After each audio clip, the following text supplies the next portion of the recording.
Hey YouTubers, today I will be doing a review on my Small Prince 5. This is my personal gun, and I don't know, I've shot a lot of paint through it, so whatever. Here we go. I'll start with the barrel. Stock barrel is alright. That is not the stock barrel. This is a linear made by Small Prince.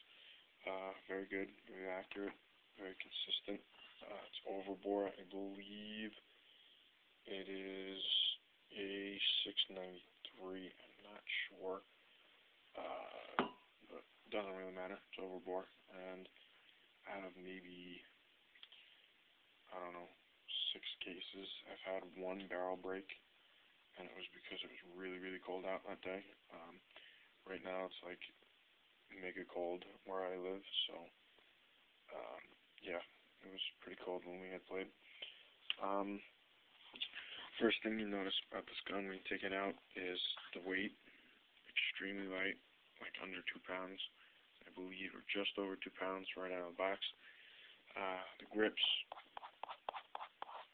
you can hear that they're kind of sticky, feels like. Same thing on the reg. You can't really hear that as well, but that's right. Trigger's very good. It's magnetic. It's not on roller bearings or whatever you guys like to have. Just whatever. Just rounded. It's nice. It's kind of plasticky. That's the downside of the gun. It's kind of made of the plastic. I guess they make Glocks out of or whatever. You'll see that white in there. That's just Teflon on the screw because the preset screw that they had in there was too short, so I just took it out and put my own. Because if you notice, the trigger clicks like, I don't know, maybe a third of the way down, and then you have like 2/3 of the travel of back travel. So I just put that pin in there. You don't have to, but whatever. ASA, just the stock ASA is just a, you know, whatever, straight mount. Excuse me. Excuse me. I did buy a little extender, I don't know what you call it, whatever, on-off switch thing for it. It works pretty good, but I cannot seem to get the darn thing off. I've tried unscrewing that thing like with all my might, and I don't know, just can't get it.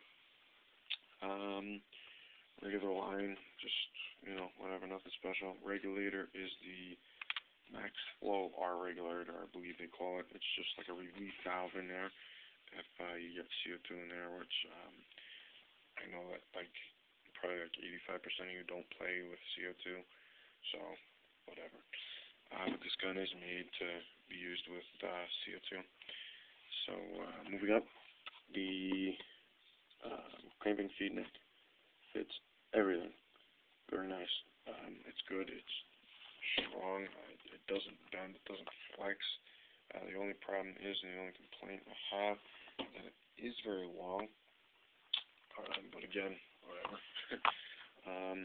Moving back, as you can see, I have the red breech in there. That's from the blackheart board 4, I believe they call it. Has, I don't know, a crap load of settings on it. Right now I do not have the board currently in the gun, so I can't show it to you, because, you know, lucky me, I got a faulty board. But before it had started to leak, I was able to shoot it, and it turns this gun into a pretty good rope shooter, I'll tell you.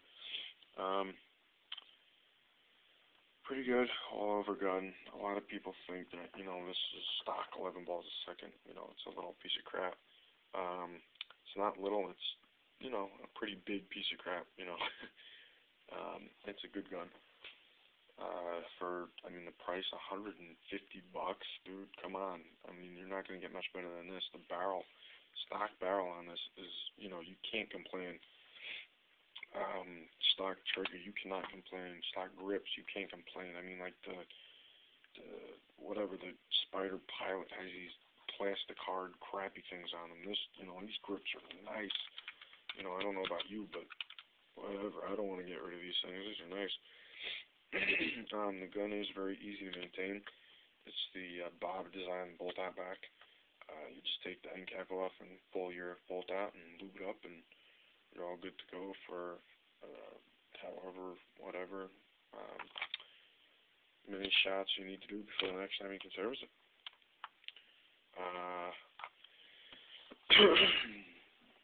A couple things about this gun as well is that the battery,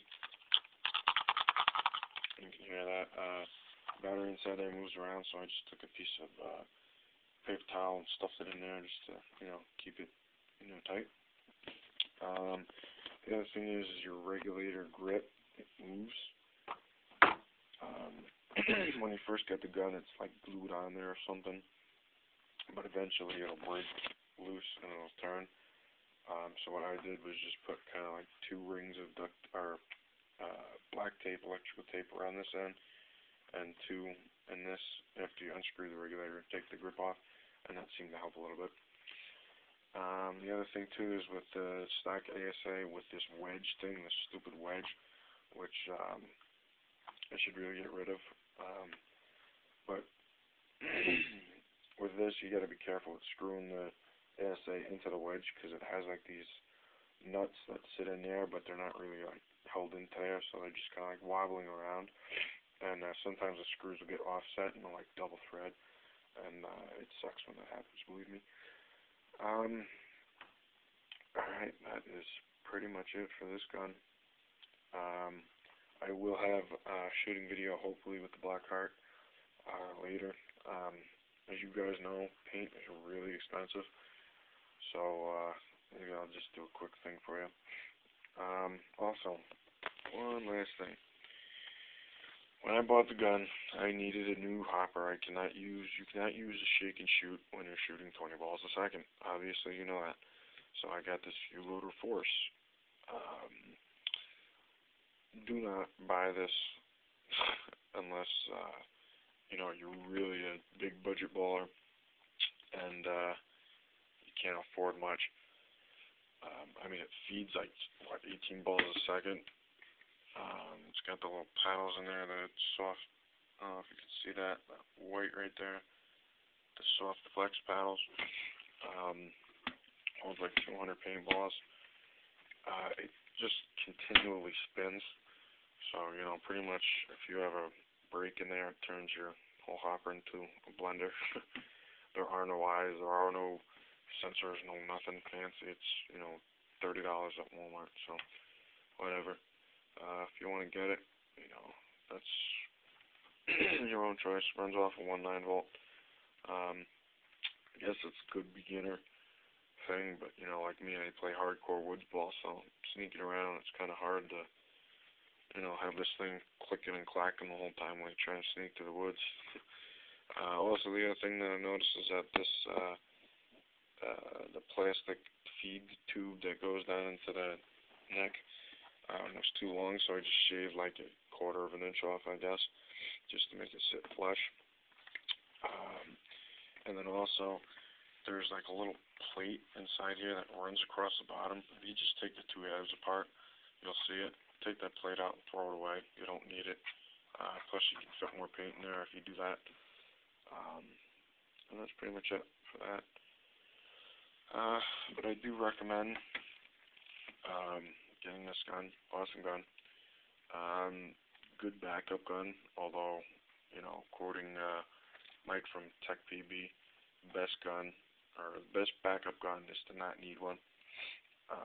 If you do not know who Mike is, definitely suggest checking out his videos. Great guy, knows his stuff and has been playing for, I don't know how many years, whatever. But anyways, thanks for watching. Have any questions, you can leave me a post. Alright, thanks.